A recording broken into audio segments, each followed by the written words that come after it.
So friends, welcome to this lesson. So in today's session we are going to discuss our HRM memory based recall question from December to 2022.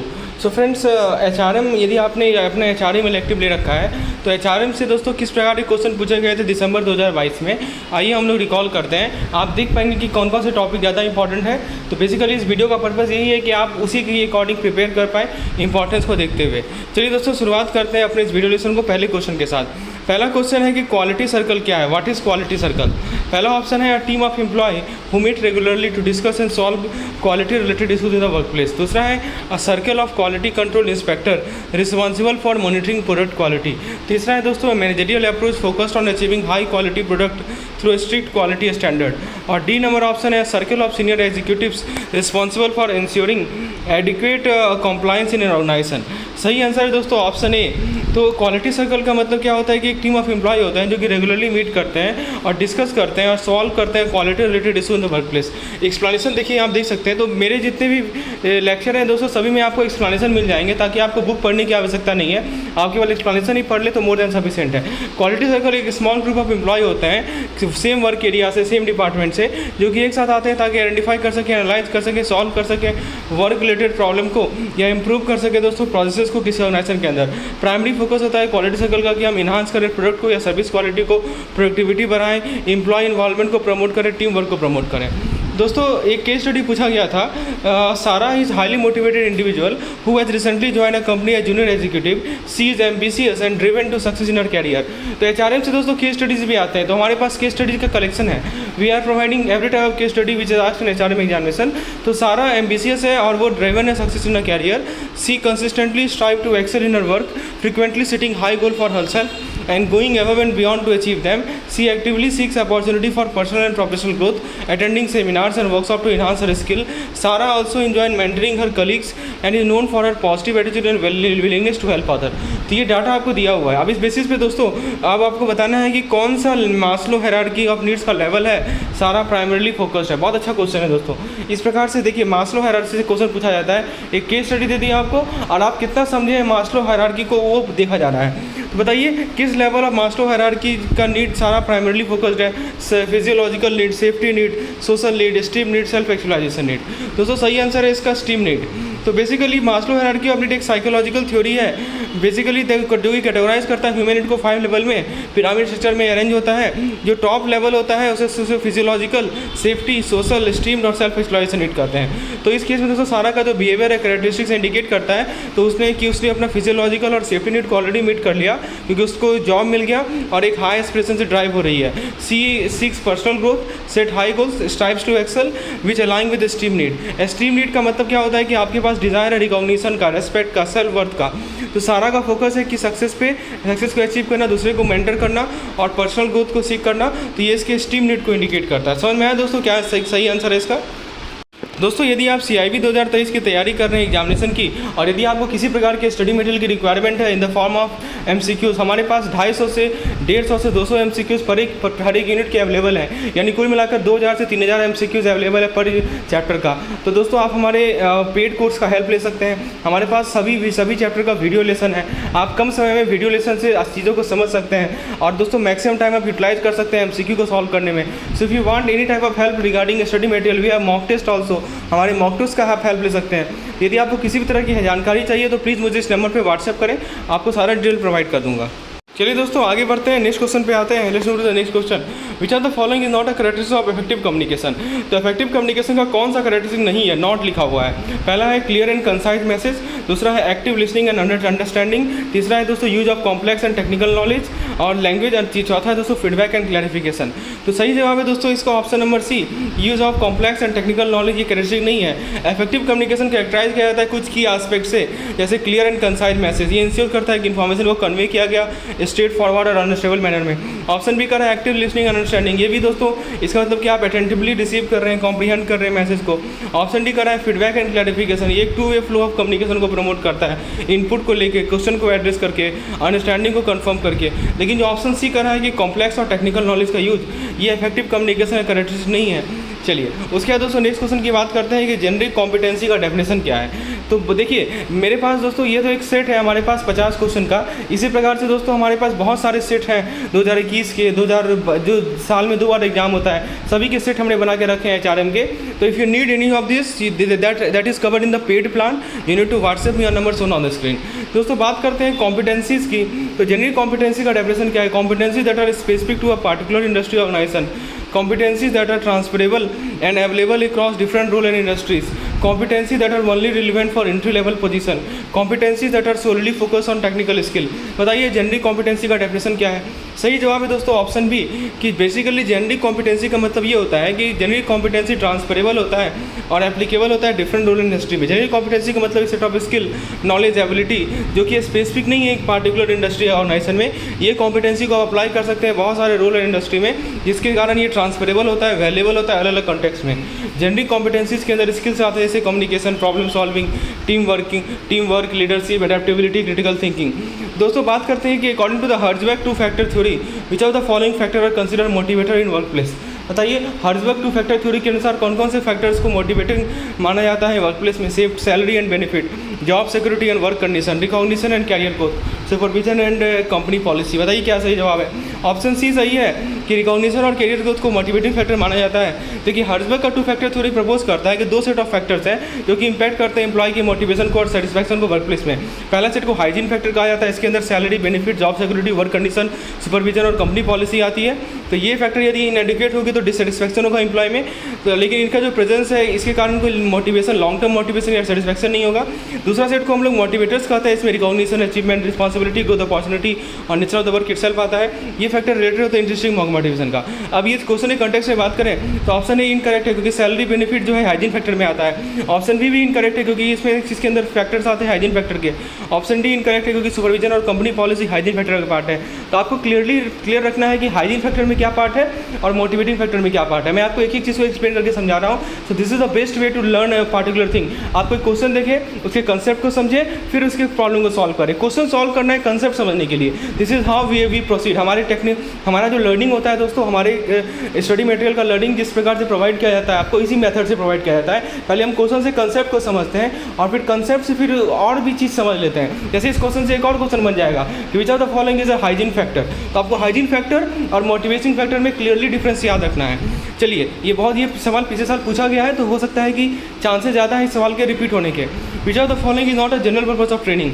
Enhancing employee skill and knowledge, improving job performance, increasing employee turnover, promoting career development. बताइए general purpose training नहीं है कौन सा? तो option C correct है कि increasing employee turnover not general. देखिए A में क्या कर रहा है कि enhancing employee skill and knowledge. तो ट्रेनिंग से क्या होता है, एम्प्लॉय नए स्किल को समझते हैं, नॉलेज को समझते हैं ताकि अपनी जॉब टास्क को इफेक्टिवली कर सकें। बी में कह रहा है कि ट्रेनिंग का एम ही है कि जॉब परफॉर्मेंस को एनहांस करना, एम्प्लॉय को नेसेसरी टूल्स और टेक्निक प्रोवाइड करना ताकि वो एक्सेल कर सके अपने रोल में। सी में कह रहा है कि ट्रेनिंग प्रोग्राम जो है अपॉर्चुनिटी ऑफर करते हैं एम्प्लॉय को कि अपने कैरियर को डेवलप कर सकें नए कॉम्पिटेंसीज को एक्वायर करके। लेकिन ऑप्शन सी कह रहा है कि इंक्रीजिंग एम्प्लॉय टर्नओवर, ये एक जनरल पर्पस नहीं है ट्रेनिंग का। एम्प्लॉय टर्नओवर का मतलब किस रेट से एम्प्लॉय जो है ऑर्गेनाइजेशन को लीव करते हैं, और ट्रेनिंग का टिपिकली एम होता है कि हम रिटेन करें एम्प्लॉय को, उनको नेसेसरी स्किल और ग्रोथ अपॉर्चुनिटी प्रोवाइड करके। अब देखिए केस स्टडी है। केस स्टडी क्या है दोस्तों? बेसिकली यहाँ पे देखिए, Samantha is an employee who has been working in sales department at XYZ corporation for the past 3 years. She has consistently achieve her sales target and has receive positive feedback from clients. However, in the past 6 months, Samantha has been facing personal challenges due to family illness, which has affected her overall performance. Despite her personal difficulties, Samantha has been making effort to maintain productivity and meet her target to the best of her ability. Question है दोस्तों, based on the given case study, which performance appraisal approach would be the best suitable for evaluating Samantha performance? देखिए performance appraisal पे case study पूछा गया था, तो आपको case दे दिया, आपको पूछा गया कि बताइए कि कौन सा जो अप्रेजल मेथड है, हमारे पास अप्रेजल मेथड बहुत सारा आपको मैंने बढ़ाया है दोस्तों, तो कौन सा अप्रेजल मेथड सबसे ज़्यादा सूटेबल है जिससे समंता की परफॉर्मेंस को आप इवेल्युएट कर सकें? Trade based, behavioural based, result based, peer based. दोस्तों सही आंसर है इसका बिहेवियरल बेस्ड। देखिए बिहेवियरल बेस्ड अप्रोच क्या होता है कि आप एसेस करते हैं एम्प्लॉय के ऑब्जर्वेबल बिहेवियर को और एक्शन को वर्क प्लेस में। याद रखिएगा कि जो परफॉर्मेंस अप्रेजल बहुत इंपॉर्टेंट टॉपिक है, तो देख के जाइए अच्छे से, इस पर केस स्टडी पूछा जाता है, Maslow hierarchy of need case study पूछा जाता है। Please go through this 2 topic, very important. Okay, so behavioural based appraisal approach focus होता है कि हम एम्प्लॉय के ऑब्जर्वेबल बिहेवियर को एसेस करें और एक्शन को एसेस करें वर्क प्लेस में। तो समंता के केस में दोस्तों फोकस है कि उसके एफर्ट को इवैल्यूएट इवैल्यूएट करना, डेडिकेशन को इवैल्यूएट करना, रेजिलियंस को इवैल्यूएट करना डिस्पाइट पर्सनल चैलेंजेस। ये अप्रोच अलाउ करता है comprehensive evaluation of Samantha performance by considering her behaviour and action rather than solely relying on sales result। दोस्तों नेक्स्ट क्वेश्चन है कि एचआरएम और एचआरडी में की डिफरेंस क्या है। HRM focus on recruitment selection compensation वाला HRD focus on employee training and development. HRM focus on strategic planning and organisation effectiveness. HRD focus on employee engagement and motivation. HRM focus on compliance with labour law and regulation. HRD focus on performance management and talent retention. HRM focus on administrative task and payroll processing. HRD focus on workforce planning and succession management. बताइए दोस्तों क्या basic difference है। सही answer है दोस्तों option A कि HRM focus on recruitment selection compensation, HRD focus on employee training and development. Basically आप देख सकते हैं यहाँ पे, इसको पढ़ लीजिएगा और क्लियर हो जाएगा एचआरएम एचआरडी में क्या डिफरेंस है। XYZ कंपनी एक मल्टीनेशनल ऑर्गेनाइजेशन जिसको ऑफिस मल्टीपल कंट्रीज़ में है। उसके पास दोस्तों एक डेडिकेटेड HR डिपार्टमेंट है जो कि रिस्पॉन्सिबल होता है अलग अलग फंक्शन के लिए, जो कि कंपनीज़ के ह्यूमन रिसोर्स को मैनेज करने के रिलेटेड है। अब देखिए एक सिनेरियो है, HR डिपार्टमेंट XYZ कंपनी का एक चैलेंज फेस कर रहा है कि वह अट्रैक्ट करे और रिटेन करे टॉप टैलेंट को। तो कंपनी जो है हाईली स्किल एम्प्लॉय को लूज कर रही है कॉम्पिटिटर को, और एक जरूरी है कि हम ओवरऑल एम्प्लॉय एक्सपीरियंस को बढ़ाएं। तो देखिए एडिशनली HR टीम जो है इन्हांस करना चाह रही है परफॉर्मेंस मैनेजमेंट सिस्टम, ताकि इंडिविजुअल गोल को अलाइन कर सके ऑर्गेनाइजेशन ऑब्जेक्टिव का। अब देखिए MCQ का है कि कौन सा HR फंक्शन है XYZ कंपनी प्रायोरिटाइज करेगी ताकि जो चैलेंज है attracting and retaining the top talent, इसको दोस्तों एड्रेस कर सके। Recruitment and selection, training and development, performance management, employee management. सही आंसर है दोस्तों परफॉर्मेंस मैनेजमेंट। तो इस सिनेरियो में दोस्तों performance and most relevant HR function है जो XYZ कंपनी प्रायोरिटाइज करेगी। परफॉर्मेंस मैनेजमेंट के अंदर क्लियर गोल सेट करना, एक्सपेक्टेशन सेट करना एम्प्लॉय के लिए, रेगुलर फीडबैक प्रोवाइड करना, परफॉर्मेंस को इवैल्यूएट करना, आइडेंटिफाई करना एरिया फॉर इंप्रूवमेंट। एक प्रोजेक्ट है जिसमें मान लीजिए कि $10,000 लगता है इंप्लीमेंट करने में। टोटल बेनिफिट प्रोजेक्ट से है मान लीजिए $15,000। तो ROI के फॉर्मूले का यूज करके आप बताइए कि कितना ROI परसेंटेज है इस प्रोजेक्ट का। 150%, 50%, 100%, 200%। तो इंप्लीमेंट करने में $10,000 लगता है और टोटल बेनिफिट प्रोजेक्ट से आता है $15,000। तो दोस्तों ROI निकालने के लिए आपको फॉर्मूला याद रखना है, total benefit minus total cost upon total cost into 100। Total benefit कितना है $15,000 और टोटल कॉस्ट कितना है $10,000, यानी 5,000 अपॉन 10,000 इंटू 100 यानी कि 50%। ओके, सो जो ROI कितना है दोस्तों 50%। जेनेटिक कॉम्पिटेंसी मैंने आपको बताया था, basically ability to understand and apply principle of genetics से रिलेटेड है, ठीक है, इन प्रोफेशनल प्रैक्टिस। ये सही आंसर है दोस्तों। नेक्स्ट क्वेश्चन है कि स्टाफ को देखा गया कि वो फ्रॉड कर रहा है 10,000 का और उसे डिसमिस कर दिया गया, तो एप्रोप्रिएट रिस्पांस क्या आएगा। Harsh punishment for the amount, as integrated doubtful punishment is valid, C only warning with recovery. तो दोस्तों ऑप्शन भी करेक्ट है, क्योंकि इंटीग्रेटेड डाउटफुल है तो पनिशमेंट वैलिड है, तो ऑप्शन भी ज़्यादा मोस्ट सुटेबल ऑप्शन है। आप इसका रीजन सब यहाँ आएगा, पढ़ लीजिए, क्लियर हो जाएगा। दोस्तों एक केस स्टडी है, मैंने आपको बताया कि XYZ कॉर्पोरेशन एक ग्रोइंग टेक्नोलॉजी कंपनी है जो कि अपने वर्क फोर्स को एक्सपेंड करना चाह रही है ताकि अपनी इंक्रीजिंग बिजनेस डिमांड को सपोर्ट करे। चलिए ठीक है, तो कंपनी ने रिसेंटली पोस्ट किया job opening for various position and receive a large number of application. HR department responsible होती है रिक्रूटमेंट और सिलेक्शन के लिए ताकि आइडेंटिफाई कर सके most qualified candidate for this position. इनमें से कौन सा पहला स्टेप होता है recruitment and selection process for XYZ corporation. Conducting interview with shortlisted candidate, reviewing resumes and application, posting job opening on various platform, conducting background check on selected candidate. दोस्तों सही जवाब है इसका option number C, posting job option on various platform. Option number C is the correct answer. दोस्तों next question है कि क्या purpose है आप रिव्यू को रिज्यूम करने का, रिज्यूमे को रिव्यू करने का और दोस्तों एप्लीकेशन का इन रिक्रूटमेंट सिलेक्शन प्रोसेस। तो बताइए, इनिशियल स्क्रीनिंग कैंडिडेट का इनिशियल स्क्रीनिंग कंडक्ट करना, दूसरा सैलरी और बेनिफिट को नेगोशिएट करना, रेफरेंस चेक कंडक्ट करना, कैंडिडेट के परफॉर्मेंस को एसेस करना इंटरव्यू में। सही जवाब है दोस्तों इसका ऑप्शन नंबर है कि इनिशियल स्क्रीनिंग ऑफ कैंडिडेट को कंडक्ट करना। ये पर्पज़ है कि आप रिज्यूम को रिव्यू करें और एप्लीकेशन को रिव्यू करें रिक्रूटमेंट सिलेक्शन प्रोसेस में। दोस्तों बात करेंगे इनमें से कौन सा एग्जांपल है सिलेक्शन टूल का जो कि XYZ कॉर्पोरेशन यूज़ करेगी। Aptitude test, employee referral of program, performance appraisal, employee orientation program. दोस्तों सिलेक्शन टूल की बात करें तो aptitude test is the most appropriate selection tool which will use by XYZ corporation. दोस्तों नेक्स्ट क्वेश्चन है क्या purpose है इंटरव्यू को कंडक्ट करने का रिक्रूटिंग और सिलेक्शन प्रोसेस में। कैंडिडेट के एम्प्लॉयमेंट हिस्ट्री को वेरीफाई करना, कैंडिडेट के टेक्निकल स्किल को इवैल्यूएट करना, कैंडिडेट के सैलरी एक्सपेक्टेशन को डिटरमाइन करना, कैंडिडेट के को फिट एसेस करना with organizational culture and job requirement. तो बताइए इंटरव्यू कंडक्ट करने का क्या मेन पर्पज़ है। दोस्तों सही जवाब है इसका ऑप्शन नंबर डी, कैंडिडेट के फिटनेस को एसेस करना ऑर्गेनाइजेशन कल्चर के साथ, जॉब रिक्वायरमेंट के साथ। नेक्स्ट क्वेश्चन एक केस स्टडी बेस्ड है। XYZ कॉर्पोरेशन एक मल्टीनेशनल कंपनीज है और टेक्निकल ऑपरेट होती है। कंपनी का परफॉर्मेंस अप्रेजल सिस्टम है ताकि वैलिडेट कर सके, परफॉर्मेंस एसेस कर सके अपने एम्प्लॉय का। HR डिपार्टमेंट रिस्पॉन्सिबल होती है परफॉर्मेंस अप्रेजल कंडक्ट करने के लिए। तो परफॉर्मेंस अप्रेजल का मेन पर्पज़ क्या है। To determine promotion and salary increase, to identify training and development need, to assess employee job satisfaction, to enforce disciplinary action. सही जवाब है दोस्तों कि to identify training and development need, ये main purpose है performance appraisal का। Next question है, इनमें से कौन सा बेनिफिट होता है परफॉर्मेंस अप्रेजल सिस्टम का? Increase employee turnover, decrease employee morale, enhance employee motivation, limited employee growth opportunity. तो दोस्तों परफॉर्मेंस अप्रेजल सिस्टम का बेस्ट बेनिफिट है एम्प्लॉय का मोटिवेशन बढ़ता है। नेक्स्ट क्वेश्चन है कि दोस्तों कि क्या टिपिकली इन्वॉल्व होता है परफॉर्मेंस अप्रेजल प्रोसेस में? HR department, immediate supervisor only, employer peer only, HR department, immediate supervisor and employee. सही जवाब है दोस्तों ऑप्शन नंबर डी, यानी ये सभी इन्वॉल्व होते हैं। क्या रोल है फीडबैक का परफॉर्मेंस अप्रेजल प्रोसेस में?